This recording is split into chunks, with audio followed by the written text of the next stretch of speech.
Professor? Professor? Professor! Professor! Wake up, Professor! Dog made of smoked Gouda. What? Good Lord, Crispin. Don't go sneaking up on me like that. Well, your door was open. Doesn't look like there's much going on in the lab today. Oh, I'm sorry. I guess I should get right back to work after I invented a time machine. Maybe get to work on a new type of toothpaste tube or something. Really benefit society. Settle down.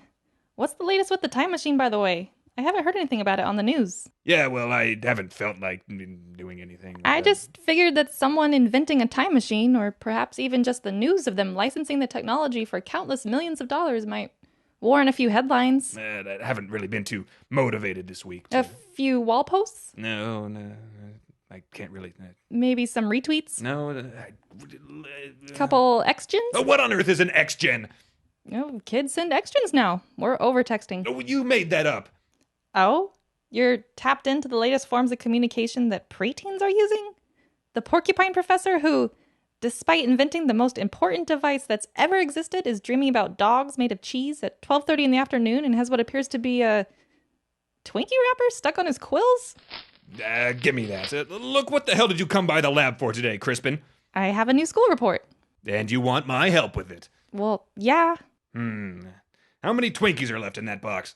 None. And it's all sticky on the inside. Did you lick the box? What's your report about, Crispin? Tortellini.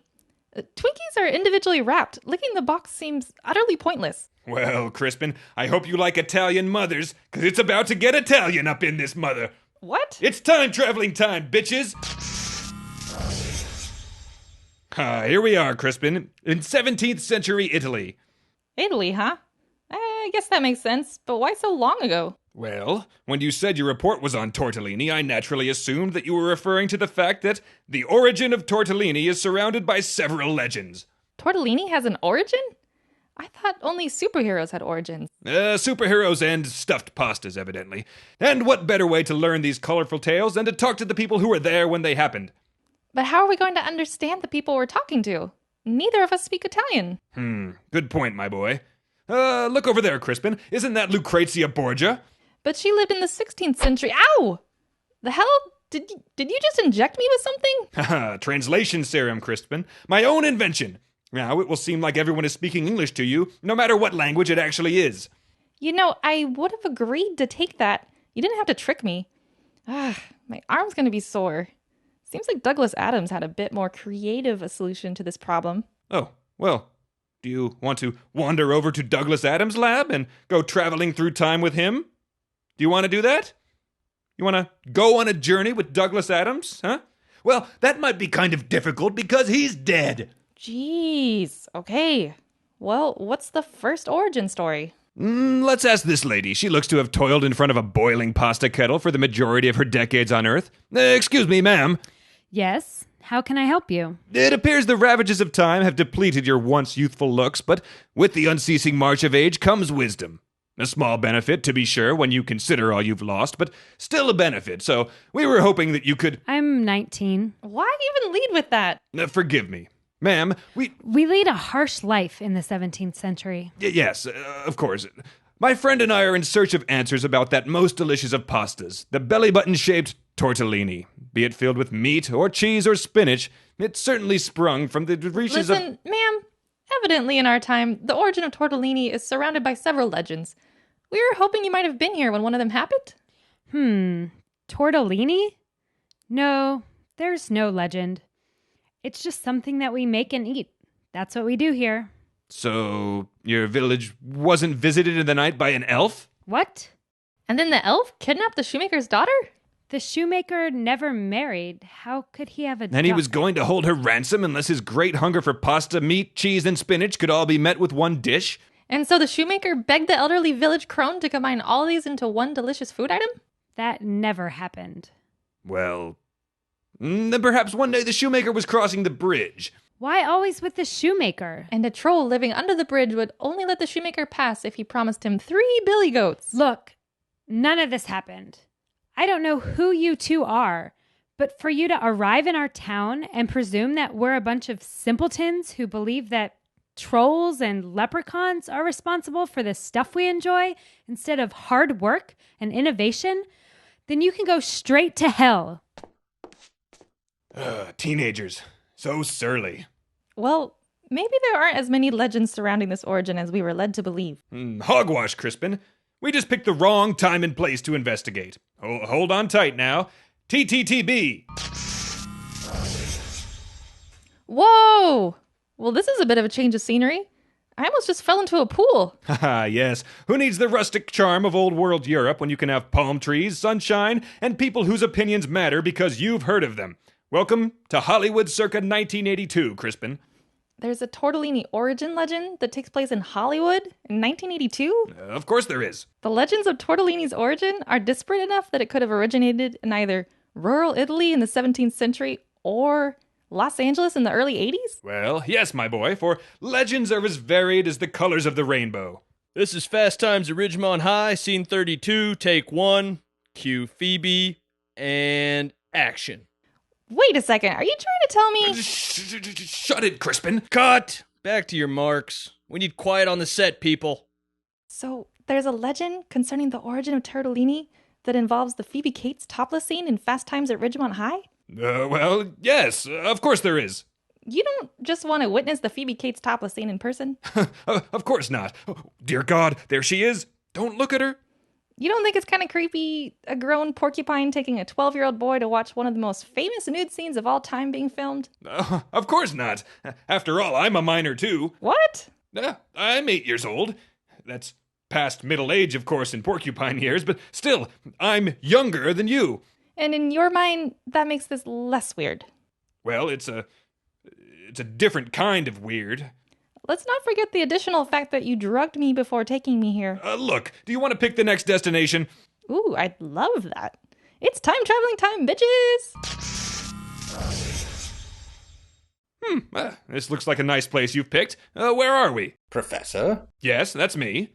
Ow! I'm Douglas Adams. It's 1979. I just finished writing The Hitchhiker's Guide to the Galaxy, and you and your Babblefish ripoff can go yourself. I suppose I deserve that. Yeah, you really did. My cheek hurts. TTTB. Now are we somewhere where we can get some answers? Well, that depends if the translation serum is still working. Crispin, you're a shrill, unpleasant lad, and if I closed my eyes while you spoke, you'd have to forgive me for mistaking you for a woman in her mid-20s. Well, that was rude. Aha, but it was in Japanese. The serum's still working. Let's go get some answers. From where? Crispin, you want answers about pasta? You go to the pasta aisle. So we're back in Italy? Present day Italy. You there, stocking the shelves. Yes? Sir, clearly you've led a hard life of manual labor. You walk with a noticeable hunch, and undoubtedly you've not been fairly compensated for your efforts. The work must take a toll on your spirit as well, leaving you an embittered husk of a man. You, of course, turn to the bottle as a means of escape, but it only amplifies your own sense of failure. As you lay in bed, you scream silently at the ceiling. Why, God? Why have you... Why do you start all your conversations with people like this? I don't like Italians. Anyway, sir, can you direct us to the pasta aisle? Sure. Right this way. Here you are. Aha. And the tortellini is... On this shelf right here. We've got lots of different kinds. Professor! Look at this package! Isn't that the Italian woman we met in the 17th century? Oh, dear God, you're right, Crispin. I'd recognize that wizened harpy anywhere. Her sunken features, her... Please don't start. No. Sir, what does this package say? You can't read it? You speak Italian so beautifully. It's a long story. This is Nana Ragazzo's brand tortellini. It's named after the woman who invented the tortellini. Invented? Oh, yes, she invented tortellini hundreds of years ago. There's some legend about her born in the shoemaker or something. Oh, I don't know, she got rich. I guess it's a good story. She said she didn't know any legends when we met her. Yes, she certainly did. It appears that we traveled back in time before tortellini existed and gave that foul villager the idea for the pasta.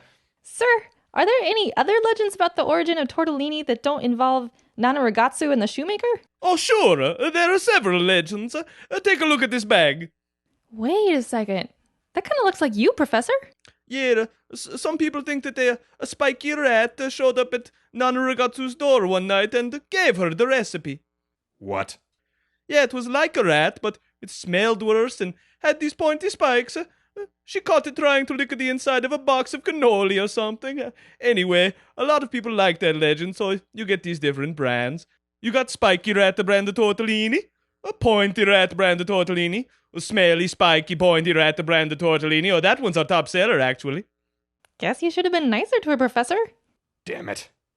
Well, I guess by traveling back in time to discover the origin of tortellini, we became the origin of tortellini. Yes, Crispin, as the saying goes, sometimes when you travel back in time to discover the origin of tortellini, you become the origin of tortellini. Its meaning has never been clearer than now. Speaking of tortellini, maybe we should bring back some authentic Italian pasta for dinner. Good idea, Crispin. Sir, we'll take a package of tortellini. No problem. What kind? Smelly, spiky, pointy rat. Damn it. We'll take a smelly, spiky, pointy rat. And which kind of a feeling? Cheese and sausage. Cheese and sausage. Oh, smelly, spiky, pointy rat doesn't make a cheese and sausage variety. Look, just give us any package. That one right there. Spiky rat? Yes. Spiky rat. No problem. There you go. Spiky rat. You folks have a nice day. TTTB. Well, that took an amusing turn. Spiky rat, my ass. Want me to put some water on to boil? Don't you have a report to write? Oh, I think I'm more than prepared. Well, fine. Put some damn water on. Then Crispin, open a new box of Twinkies while you're in there.